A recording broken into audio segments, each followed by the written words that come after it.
الرحيم. الفاتحة إلى روح حبيبنا وشفينا سيدنا رسول الله صلى الله عليه وسلم وآله وأصحابه وأزواجه وإخوانه من الأنبياء والمرسلين، ثم إلى أرواح مشايخنا ولآبائنا وأمهاتنا ولمن له حق علينا، خصوصا صاحب هذا الكلام الإمام الحبيب عبد الله بن علوي الحداد، بأن الله يغفر لهم ويرحمهم ويعلي درجاتهم في الجنة وينفعنا بأسرارهم وأنوارهم وعلومهم وبركاتهم في الدين والدنيا والآخرة بسر الفاتحة. أعوذ بالله من الشيطان الرجيم. بسم الله الرحمن الرحيم. الحمد لله رب العالمين الرحمن الرحيم مالك يوم الدين، إياك نعبد وإياك نستعين، اهدنا الصراط المستقيم صراط الذين أنعمت عليهم غير المغضوب عليهم ولا الضالين آمين. بسم الله الرحمن الرحيم. الحمد لله رب العالمين، وصلى الله على سيدنا محمد خاتم النبيين وعلى آله وصحبه أجمعين. رب اشرح لي صدري ويسر لي أمري واحلل عقدة من لساني يفقه قولي. سبحانك لا علم لنا إلا ما علمتنا إنك أنت العليم الحكيم. أما بعد، قال الإمام الحبيب عبد الله بن علوي الحداد رحمه الله ونفعنا به وبعلومه وبعلوم مشايخنا وبعلوم سائر الصالحين في الدارين آمين، إلى أن قال: أسباب حرمان الرزق. وذكر حديث إن الرجل لا يحرم الرزق بالذنب يصيبه، فقال: للرزق جهات متعددة وكذلك الذنوب، فقد يكون الذنب في جهة الرزق، فإذا حصل ذنب في جهة رزق كأن كان رزقه في البيع والشراء فأذنب ببخس وتطفيف ونحو ذلك، حرم ذلك الرزق بأن ذهبت بركته وتلاشى عليه فيفتقر، أو حصل له آفة أذهبته من يده كما هو مشاهد في أهل الربا ومانع الزكاة وغيرهم.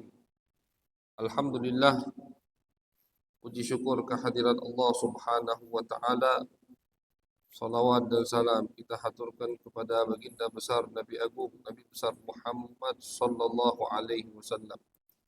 Ma'asyiral hadirin, jamaah yang dirahmati oleh Allah, alhamdulillah, di malam hari yang insya-Allah penuh dengan berkah Allah Subhanahu wa Ta'ala, kita kumpul bersama, duduk di rumah daripada rumahnya Allah Subhanahu wa Ta'ala untuk melaksanakan salat maghrib berjamaah, dilanjutkan dengan zikir berjamaah, dan dilanjutkan sambil mengisi waktu menunggu salat isya.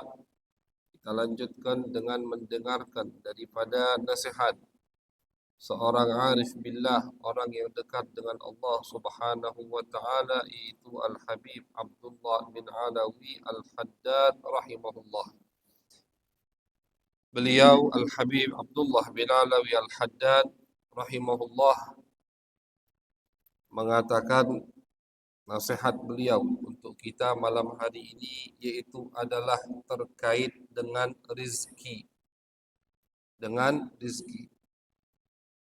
Rizki itu kata ulama ahlus sunnah wal jamaah mengatakan warizqu indal qaumi ma bihin tufi. Rezeki itu adalah yang bisa kita manfaatkan. Rezeki adalah yang bisa kita manfaatkan atau yang memberikan manfaat kepada kita. semua yang bisa kita manfaatkan makanan, kita makan, itu rezeki. Minuman, kita minum, itu rezeki. Kita manfaatkan. Pakaian, kita pakai, itu rezeki. Maka pakaian yang belum kita pakai, yang belum kita manfaatkan atau sedang tidak kita gunakan, itu belum tentu rezeki kita. Jadi rezeki itu kata ulama Ahlus Sunnah wal Jamaah yang sedang kita manfaatkan. Sekarang ini yang sedang kita manfaatkan apa? Itulah rezeki kita. Kesehatan yang Allah berikan. Waduh, rezeki yang luar biasa. Bisa bernapas dengan enak. Ini kesehatan yang sangat luar biasa, nikmat yang sangat, rezeki yang sangat besar dari Allah. Iman kepada Allah, rezeki yang begitu luar biasa. Tiada duanya, rezeki iman kepada Allah. Walaupun kadang kita di akhir zaman ini ingat aja jarang, ingat atau sadar iman itu rezeki dari Allah jarang kadang. Padahal iman, ma'asyarul hadirin, itu rezeki yang tiada duanya. Orang dikasih sama Allah rezeki dunia yang melimpah. Misalkan rumahnya mewah, hartanya banyak, tidak pernah pening kalau masalah makanan. Jabatannya tinggi, apa yang dia mau ada, tapi tidak ada iman, maka itu apa namanya? Tidak ada manfaatnya rezeki yang Allah berikan kepadanya. Kita Allah berikan iman, tidak bisa dibandingkan. Orang yang Allah tidak berikan dunia sempit, saro hidupnya, tapi ada iman di dalam hatinya, itu rezeki yang luar biasa dari Allah Subhanahu wa Ta'ala. Kebalikan, ada orang yang dunianya melimpah tapi tidak ada iman dari Allah, maka na'udzubillah min dalik, itu bukan orang yang bahagia, pastilah itu orang yang celaka. Nah, jadi apa yang sedang kita manfaatkan, itulah rezeki kita. Kita punya baju selusin di lemari misalkan, banyak baju kita. Apakah semua itu rezeki kita? Belum tentu. Yang kita pakai inilah rezeki. Itu kata ulama. Jadi warizqu indal qaumi ma bihin tufi. Rezeki itu yang lagi kita manfaatkan, lagi kita gunakan, itulah rezeki kita. Baik itu halal atau haram. Baik rezeki tadi halal atau haram. Ada orang misalkan makan tapi punya kawannya, tidak ngomong, tidak izin, haram kan itu? Ya cuman rezeki dia itu. Walaupun rezekinya haram. Ada orang misalkan apa namanya ngambil uang orang lain, korupsi, zalim, maling, macam lah. Rezeki itu tetap itu dinamakan rezeki. Nah, jadi rezeki itu meski haram tetap rezeki. Cuman rezekinya dari jalur yang diharamkan oleh Allah Subhanahu wa taala. Nauzubillah min dzalik. Makanya kalau kita perhatikan doa Nabi, Nabi selalu minta rizqan halalan thayyiba. Itu doa Nabi Muhammad sallallahu alaihi wasallam. Kenapa Nabi minta rizqan, rezeki ya Allah halalan yang halal? Karena kadang ada rezeki yang haram. Thayyiban. Kenapa Nabi minta thayyiban? Minta rezeki tadi rezeki yang enak. Nyampenya itu tidak dibarengi atau tidak diawali dengan musibah.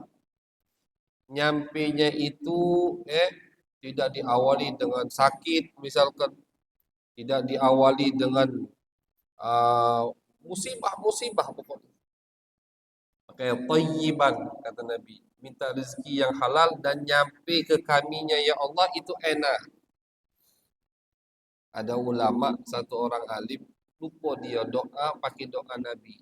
Makanya masyaallah hadirin, kita kalau berdoa itu dianjurkan untuk diawali dengan doa yang diriwayatkan dari Nabi Muhammad SAW.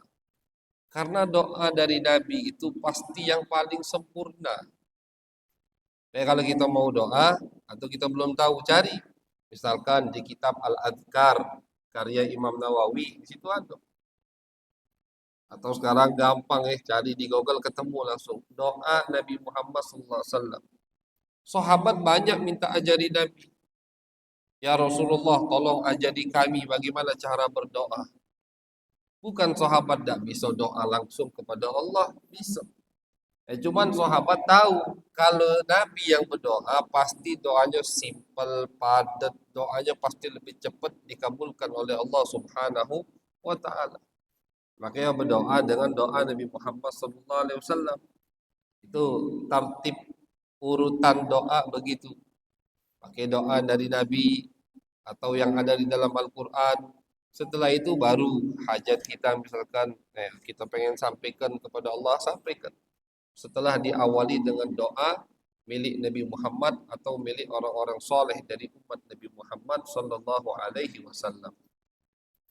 Ini ada si wong yang soleh, terkenal dia ini dengan orang yang bertakwa, orang yang soleh, orang yang takut kepada Allah, ahli ibadah.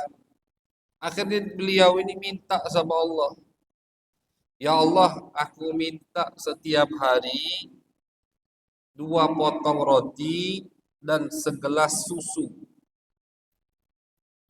Minta gratis, tanpa ada upaya, tanpa ada usaha. Pokoknya ya Allah, aku pengen fokus ibadah. Kata dia, aku pengen fokus ibadah. Dia udah kawin, udah punya bini, udah punya anak.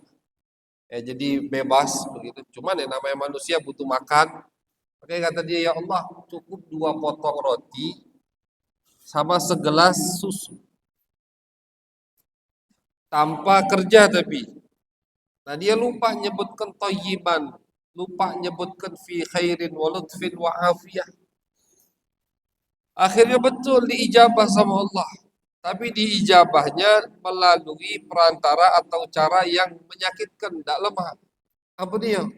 Akhirnya beliau terkena fitnah, difitnah sama orang, mau tidak mau akhirnya masuk ke dalam penjara, di penjara. Tidak tahunya di penjara tiap hari jatahnya 2 potong roti dan segelas air susu. Tiap hari jatah yang di penjara, hidup di penjara itu. Baru sadar dia, ya Allah, aku lupa mengikuti doa seperti doa Nabi Muhammad Sallallahu Alaihi Wasallam. Rizkinya dikabulkan oleh Allah, doanya dikabulkan. 2 potong roti, 1 gelas air susu, tanpa kerja. Di penjara kata gawe. Tanpa kerja, pokoknya dikurung tiap hari dapat itu. Cuman kan tak lemak datangnya melalui penjara. Jadi doa seperti berdoalah seperti doanya Nabi Muhammad SAW. Rizqan halalan thayyiban. Ya Allah, berikanlah kami rezeki yang halal, karena ada rezeki yang haram. Nauzubillah min dzalik. Rezeki yang haram itu memang nikmat dimakan di dunia, tapi azab di akhirat. Rezeki yang haram, ya namanya rezeki. Namanya rezeki itu kata yang tidak lemak. Rezeki itu lemak galau. Mau dia halal, mau dia haram. Cuman kalau rezeki yang haram, na'udzubillah, nikmat sesaat, azabnya selama-lamanya. Azabnya tidak bisa diukur. Nabi Muhammad SAW dalam sebuah hadis beliau pernah bersabda, kata Nabi, barang siapa yang di dalam perutnya ada makanan yang haram, fannaru aulabih, maka api neraka lebih pantas untuk dirinya. Ada rezeki yang haram, makanya minta sama Allah agar kita diberikan rezeki yang halal. Halalan thayyiban. Rezeki yang halal itu Pak, bukan cuma lemak dimakan, tapi efeknya juga bikin kita rajin ibadah. Itu rezeki yang halal. Dalam hadis lain Nabi Muhammad SAW, beliau juga pernah bersabda, kata Nabi, barang siapa yang makanannya makanan yang halal, minumannya halal, ata'at jawarihuhu sya'am aba. Anggota tubuhnya itu akan taat kepada Allah baik dia sadari atau tanpa dia sadari. Yang penting yang masuk itu yang halal. Yang masuk ke perut halal, kata Nabi, otomatis anggota tubuhnya itu akan gampang untuk beribadah kepada Allah. Gampang sholat, gampang ke masjid, gampang etikaf, gampang baca Al-Quran, gampang puasa, gampang meninggalkan yang haram. Dari mana sumbernya? Dari perut. Tapi kebalikannya kata Nabi, orang yang masuk ke mulutnya makanan yang haram, maka anggota tubuhnya akan maksiat, dia sadari atau tidak dia sadari. Otomatis pengennya maksiat terus. Apa yang masuk sudah makanan yang haram. Nauzubillah min dzalik. Oleh karena itu harus dan sangat diwanti sekali oleh Nabi Muhammad SAW agar tidak kita memasukkan ke dalam mulut kita kecuali makanan yang halal, yang memang murni halal, rizki yang halal dari Allah Subhanahu wa taala. Jadi rizki itu halal atau haram tetap dinamakan rizki. Halal atau haram tetap dinamakan rizki. Al-Habib Abdullah bin Alawi Al-Haddad beliau mengatakan, kata beliau, rizki itu terkadang, beliau mengomentari hadis Nabi besar Muhammad sallallahu alaihi wasallam yang berbunyi, innar rajula la yuhrama ar-rizqa bidzambi yusibuhu. Kata beliau, kata Nabi Muhammad dalam salah satu hadis bahwasannya terkadang seorang itu tidak diberikan oleh Allah rezeki karena dia banyak berbuat dosa.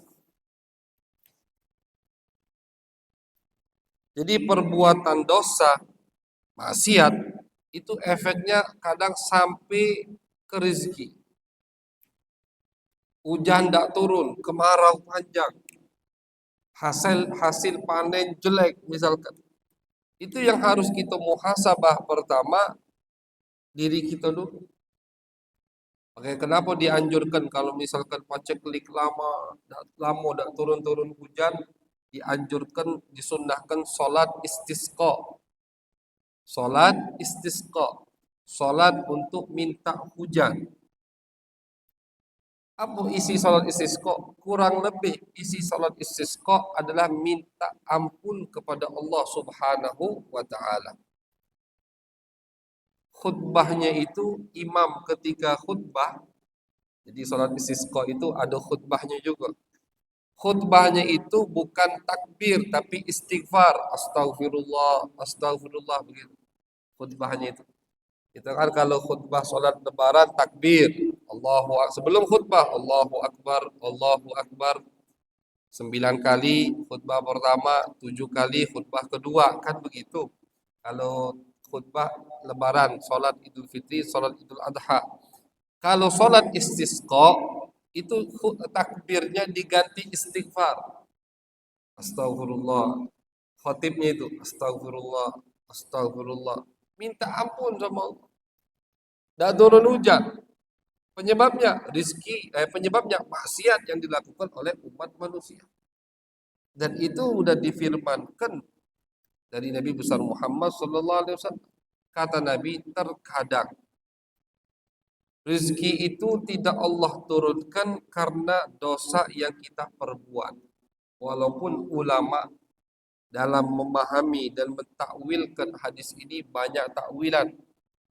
Sebagian ulama mentakwilkannya dengan rezeki yang kita pahami, hujan turun, hasil panen jelek, ekonomi merosot. Itu harus jangan kita cuma nyalahkan sistem, tapi terkadang yang harus kita muhasabah diri kita. Maksiat, ngapo dunia aku ini sesat misalkan. Ngapo hari ini tidak dapat rezeki, pegawai susah payah dapatnya sedikit misalkan. Biasanya tidak cak ini. Nah, itu yang pertama kali harus kita muhasabah, introspeksi diri, ya diri kita. Dosa apa yang aku lakukan? Walaupun tidak mesti rezeki seret karena orang itu ahli maksiat. Paham ya? Jadi hadis Nabi ini mencakup semuanya. Tidak mesti. Apakah pasti orang yang ahli maksiat rezekinya seret? Tidak.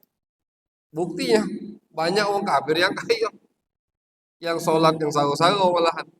Yang tidak sholat lemak terus hidup.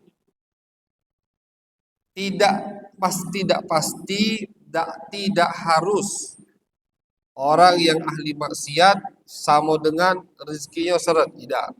Kebalikannya juga tidak. Wong yang ahli ibadah, ahli taat, rezekinya pasti lapang itu. Bukan patokan itu. Kadang ada orang yang ahli ibadah, rajin ibadahnya, rezekinya malah seret. Susah hidupnya. Kalau patokannya orang yang ahli ibadah, orang yang dekat dengan Allah, rezekinya harus luas, maka Nabi harus jadi orang yang terkaya dong. Kalau patokannya itu. Patokannya kalau wong itu dekat dengan Allah, wong itu ahli ibadah, wong itu rajin sholat, rezekinya harus luas, misalkan. Berarti Nabi pertama kali yang harus rezekinya luas. Tapi kita lihat kehidupan Nabi besar Muhammad sallallahu alaihi wasallam. Sehari kadang makan, kadang tidak makan. Nabi itu Pak kalau makan siang, malam tidak makan. Kalau makan malam berarti siangnya tidak makan. Itu Nabi Muhammad sallallahu alaihi wasallam. Ketika Nabi meninggal, kata Siti Aisyah, kami ini di dapur kami kadang sebulan, 2 bulan, sampai 3 bulan tidak pernah ada api yang dihidupkan. Tidak pernah api dihidupkan. Artinya bekati yang dibasah. Kalau kita sekarang kan kompor di dapur hidup terus. Apalagi nak lebaran, masak kue 8 jam. 8 jam kompor itu hidup. Ini 3 bulan. Tidak pernah hidup api di dapur rumah Siti Aisyah, istri Nabi Muhammad sallallahu alaihi wasallam. Jadi tidak mesti atau bukan tanda orang itu dekat dengan Allah, rezekinya luas dan melimpah. Tidak. Tidak mesti. Kebalikannya juga tidak mesti. Wong yang ahli maksiat rezekinya seret. Tidak. Tidak ada talazum, tidak ada kaitannya rezeki luas atau tidak luas, melimpah atau seret, tidak ada kaitannya dengan orang ahli ibadah atau ahli maksiat. Kaitan. Cuman kata Nabi, terkadang penyebab tidak turunnya rezeki adalah dosa yang kita perbuat. Sebagai apa? Sebagai bentuk teguran dari Allah Subhanahu wa ta'ala. Malah kalau kita ngerasa aja itu, ketika kita maksiat sedikit, rezeki kita seret misalkan. Kita maksiat sedikit, dapat teguran. Itu kita harus senang, Pak. Kenapa harus senang? Alhamdulillah, berarti aku termasuk daripada hamba-hamba yang Allah inginkan cepat sadar. Karena banyak dari manusia yang maksiat, merajalela, macam dunia ini selama-lamanya. Tapi rezekinya makin luas, makin luas, makin luas. Dilupakan sama Allah untuk taubat. Tidak pernah ditegur sama Allah. Biarlah.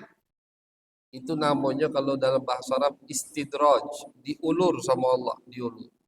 Dia udah sholat.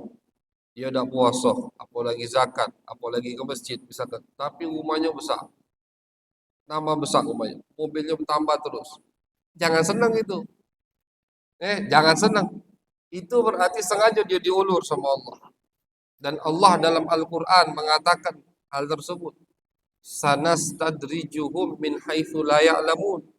Kata Allah Subhanahu wa taala, kami akan ulur mereka, orang-orang yang zalim, sekiranya mereka tidak sadar kalau mereka lagi diulur sama Allah. Nah, lemahlah di dunia. Kata Nabi dalam hadis, hatta idza akhadathu lam yuflithu. Allah sengaja ulur wong-wong yang zalim. Lemah hidupnya. Terus. Sampai kata Nabi, pas Allah mau ambil, Allah mau siksa, udah katik pengampunan lagi. Udah numpuk sengaja, udah Allah berikan kesempatan untuk kembali kepada Allah Subhanahu wa taala. Orang yang seperti ini, yang seperti yang disabdakan oleh Nabi, ketika dia bermaksiat, tiba-tiba rezekinya seret, itu termasuk teguran dari Allah, dan orang yang ditegur oleh Allah berarti orang yang Allah inginkan dia kembali kepada Allah Subhanahu wa taala. Kalau wong yang cepat ditegur sama Allah berarti Allah ingin wong tadi dekat dengan Allah. Cuman jangan minta teguran sama Allah. Minta tegurannya yang lembut. Jangan minta teguran yang keras. Karena kadang Allah itu negur, ya namanya ditegur. Wong kadang ditegur tak sadar dengan lembut. Keras sedikit tak sadar. Nak keras dia baru sadar. Dimainkan lampu sen tak cukup, lampu tembak tak cukup, klakson tak cukup, ditumpur baru sadar. Nah, kadang begitu. Ada hamba-hamba yang cukup Allah, ini perumpamaan deh. Allah cukup mainkan lampu tembak sadar langsung. Aku nggak siap. Aku lalai. Wah, aku berapa hari ini tidak baca Quran. Sadar langsung. Dengan teguran tadi dari Allah. Cuma lembut teguran. Hanya cukup Allah menggunakan lampu tembak. Perumpamaan. Kadang tidak sadar. Ditembak, tidak sadar. Masih dia salah jalan. Akhirnya disen. Dikelakson, maaf. Baru sadar. Oh, sadar. Salah. Agak sedikit kaget. Ada yang tidak cukup itu, tidak cukup di lampu tembak, tidak cukup pakai klakson, harus ditumpur baru sadar. Itu agak sedikit keras tegurannya. Nah, makanya minta sama Allah teguran yang lembut, teguran yang keras. Ya walaupun itu baik, tapi ya, kita kadang tidak sabar dengan teguran itu. Musibah itu teguran dari Allah. Dapat musibah itu teguran dari Allah. Diceritakan ada seorang wali dekat dengan Allah bernama Syaqiq Al-Balkhi atau Ma'ruf Al-Karhi. Beliau ini lagi tawaf. Pak yang pernah haji atau umroh pasti tahu, namanya tawaf campur laki perempuan, apa gitu. Namanya tawaf ya, kita sini lihat perempuan, sana lihat perempuan, situ lihat, ya campur. Betino galau, tidak jadi bisa. Beliau ini lagi tawaf. Kalau tidak salah Ma'ruf Al-Karhi atau Syaqiq Al-Balkhi, antara dua orang wali ini. Ketika lagi tawaf, beliau menatap perempuan. Tatapannya tadi agak lama, agak sedikit, ya, namanya manusia, agak sedikit terbawa dengan menatap perempuan tadi. Tiba-tiba ada yang nampar beliau tanpa ada orangnya. Tiba-tiba ada yang nampar tanpa dia tahu siapa yang nampar. Langsung tamparan. Dan beliau dengar ada yang ngomong tanpa ada yang berbicara, suara aja. Latmatun binadhrah. Satu tamparan dengan satu pandangan. Satu tamparan dengan satu pandangan. Si kok sekali nampar ini buat pandangan yang kau tadi. Wa in zidna zidna. Kalau kau tambah lagi mandangnya, kami tambah lagi tamparan. Itu suara tanpa ada yang berbicara. Artinya apa? Beliau ini baru sedikit. Istilahnya kalau kita kalau menurut syariat, orang yang melihat wanita sekali pandangan pertama tidak berdosa. Tapi pandangan pertama itu bukan lamo, kalau lamo bukan pandangan pertama itu kamu di pasar tidak. Sekali nyingom misalkan ada sengaja langsung ditepis itu tidak berdosa. Dan ulama mengatakan dalam sebuah riwayat hadis Nabi Muhammad SAW, makin cepat kita mengalihkan pandangan dari maksiat, makin cepat kita akan melewati jembatan Shiratal Mustaqim. pengen cepat kita melewati jembatan nanti di padang mahsyar. Di akhir udah jembatan, di bawahnya api neraka jahanam. Di ujung jembatan itu ada telaga Nabi Muhammad, Haudun Nabi, telaga Nabi yang bernama Al-Kautsar, dan di belakang telaga Nabi udah ada surganya Allah Subhanahu wa taala. Nah, cuman belum ke situ ada jembatan dulu. Lebih tipis dari 7 helai rambut kalau dipotong, lebih tajam dari pedang. Cak mana Allah alam, dah bisa kita bayangkan. Terbentang di atas api neraka jahanam. Ada yang jalannya cepat seperti kilat, ada yang jalannya cepat seperti angin, ada yang jalannya seperti orang berkuda, ada yang seperti orang lari, ada yang jalan lari kecil, ada yang jalan santai, ada yang ngesot, ada yang ngerangkak, ada yang baru 2 tapak jatuh, naik lagi, jatuh, naik lagi, nyemplung ke jahanam. Nauzubillah min dzalik. Semua akan melewati jembatan itu.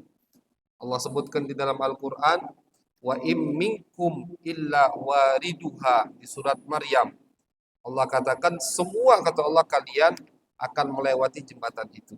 Nah, kata ulama, pengen cepat kita melewati jembatan itu, maka cepat-cepat mengalihkan pandangan ketika melihat kemaksiatan. Cepat kita beralih, maka makin cepat kita akan melewati jembatan tersebut, Siratal Mustaqim. Tapi makin lama kita memandangi maksiat, nah makin lama kita melewati jembatan tersebut. Nauzubillah min dzalik. Jadi seorang wali tadi, orang yang Allah pengen wong ini dekat dengan Allah. Dan tidak ada orang yang dekat dengan Allah, tidak ada orang yang rajin ibadah kecuali Allah memang pengen dia rajin ibadah. Makanya Pak, boleh tak kita senang? Misalkan ada yang bertanya, Ustaz, boleh tak kami senang, kami rajin ke masjid? Ingat dulu, kalau senangnya itu kita nisbatkan ibadah itu kepada diri kita, oh senang aku galak ke masjid, senang aku sholat berjamaah, senang aku rajin ibadah, tapi dia nisbatkan ke diri dia, itu tak boleh. Akhirnya nimbulkan penyakit ujub, nimbulkan penyakit sombong, ngerasa lebih baik dari yang lain. Karena dia nisbatkan amal tadi ke dirinya. Tapi kalau senangnya karena misalkan aku senang rajin ibadah karena aku dipilih sama Allah. Aku senang karena aku digampangkan oleh Allah untuk beribadah. Aku senang digampangkan sama Allah untuk ke masjid, untuk sholat. Senang digampangkan sama Allah untuk puasa. Jadi senangnya dia bukan ibadah, bukan karena ibadahnya. Bukan sholat yang membuat dia senang, bukan zakat, sedekah yang buat dia senang, bukan puasa, baca Quran, bukan. Tapi yang membuat dia senang, Allah memilihnya. Sehingga dia jadi hamba yang rajin ibadah, itu senang yang terpuji. Tak apa senang. Kita senang rajin ke masjid. Ngapa? Ya karena Allah pilih aku sehingga aku termasuk hamba yang rajin ke masjid. Tak apa-apa itu. Tapi kalau senang dengan ibadah dinisbatkan kepada diri kita, itu tidak boleh. Akan menimbulkan penyakit sombong. Nah, jadi seorang hamba tadi yang Allah inginkan dia dekat dengannya, yang bernama Ma'ruf Al-Karhi, baru sedikit noleh istilahnya, langsung dapat teguran dari Allah Subhanahu wa taala. Karena Allah sayang sama dia. Nah, cuman tegurannya tadi tamparan. Agak sedikit keras tamparan itu. Nah, jadi minta sama Allah teguran-teguran yang lembut. Minta sama Allah selalu diberikan taufik dan hidayah. Minta sama Allah jauh dari maksiat. Minta.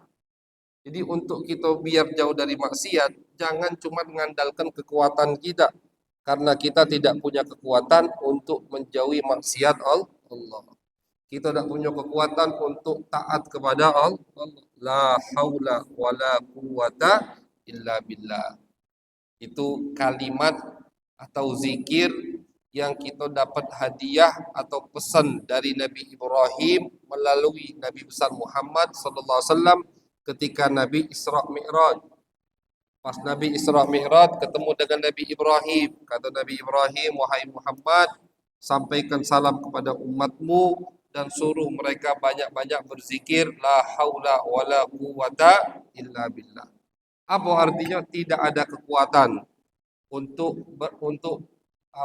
mengamalkan ketaatan, dan tidak ada kekuatan untuk menjauhi kemaksiatan kecuali dengan kekuatan Allah Subhanahu wa taala. La haula wala quwata illa billah.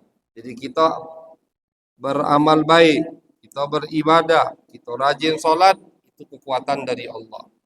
Kita bisa jauhi maksiat, kita bisa tidak macam-macam itu juga kekuatan dari Allah, bukan kekuatan dari kita. Itu makna yang diinginkan oleh Nabi Ibrahim, pesan dari Nabi Ibrahim melalui Nabi besar Muhammad sallallahu alaihi wasallam. La haula wala quwata illa billah. Mudah-mudahan kita selalu diberikan kekuatan oleh Allah, kekuatan untuk beramal baik, kekuatan untuk selalu taat kepada Allah, kekuatan untuk rajin solat, istiqamah, baca Quran, istiqamah, salawat kepada Nabi Muhammad sallallahu alaihi wasallam.